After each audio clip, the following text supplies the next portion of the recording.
جو جانور صرف اپنے بچے کے دودھ کو پورا کر سکتے ہیں ان کا دودھ ان کے بچوں کے لیے ہی ہوتا ہے، لیکن جن جانوروں کا دودھ ان کے بچوں کی ضرورت سے زیادہ ہوتا ہے تو وہ انسانیت کے لیے اپنا دودھ بانٹتے ہیں اور اس کا دودھ اوروں کے لیے جائز اور حلال رکھا گیا ہے۔ بھینس کا دودھ، اونٹنی کا دودھ اس کے اپنے بچوں کی ضرورت سے زیادہ اللہ نے دیا ہوتا ہے تو وہ جانور بھی اوروں کو بانٹتا ہے، تو انسان کو اللہ نے اگر اس کی ضرورت سے زیادہ دیا تو وہ اگر نہ بانٹے تو وہ جانوروں سے بھی برا ہے، اس کو خیر بانٹنی چاہیے۔ طبیعت کے اندر بخل نہیں ہونا چاہیے، طبیعت کے اندر فیاضی، سخاوت ہونی چاہیے۔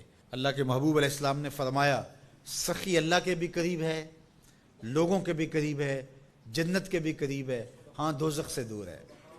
اور پھر فرمایا کہ بخیل لوگوں سے بھی دور ہے، اللہ سے بھی دور ہے، جنت سے بھی دور ہے، ہاں جہنم کے بڑا نیڑے ہے۔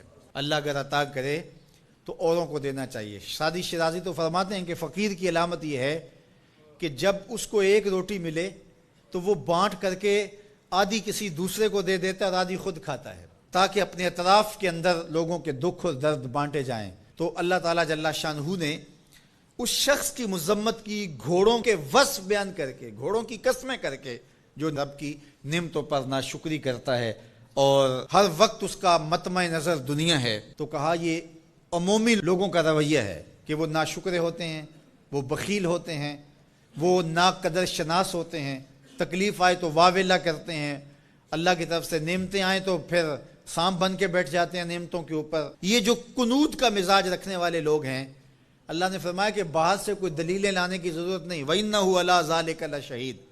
یہ ذرا اپنے اندر اتر کے دیکھیں اور ضمیر سے پوچھیں کہ کیا تم قنوط ہو یا نہیں ہو، تو جو قنوط ہو ضمیر بول کے کہے گا تم قنوط ہو۔ ذرا اپنے اندر اتر کر کے میں اور آپ دیکھیں کہیں ہم قنوط کے زمرے میں تو نہیں آتے۔ اللہ کی عطائیں، اللہ کی نعمتیں، اللہ کی کرم نوازیاں جو شام سویرے ہمارے اوپر ہیں، تو ہم کیا ان نعمتوں کا شکرانہ ادا کرتے ہیں؟ یا تھوڑی سی تکلیفیں جو ہمیں پہنچتی ہیں ان تکلیفوں پر ہم شکوے کا لہجہ اختیار کیے رکھتے ہیں۔ وَإِنَّهُ لِحُبِّ الْخَيْرِ لَشَدِيدٌ، اور وہ خیر کی محبت میں بہت سخت ہے۔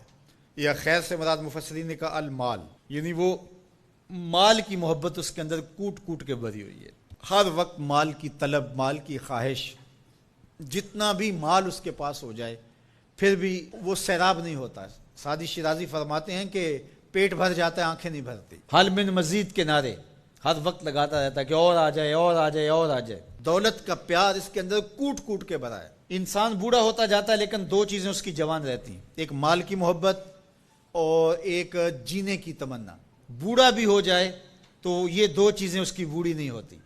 اور دوسرا فرمایا کہ ابن آدم کے پاس مال کی ایک وادی ہو، وادی کہتے ہیں پہاڑوں کے درمیان جو نیچے جگہ ہوتی ہے، وہ ساری سونے سے بھری ہوئی ہو، اگر کسی کو دے دی جائے تو وہ آرزو کرے گا کاش کہ ایک وادی جیسی اور ہو، پھر بھی اس کا پیٹ نہ بھرے، اس کی آنکھ نہ بھرے۔ اس لیے انسان مال کی محبت میں بہت سخت ہے۔ فرمایا ابن آدم کہتا ہے مالی مالی مالی، میرا مال میرا مال۔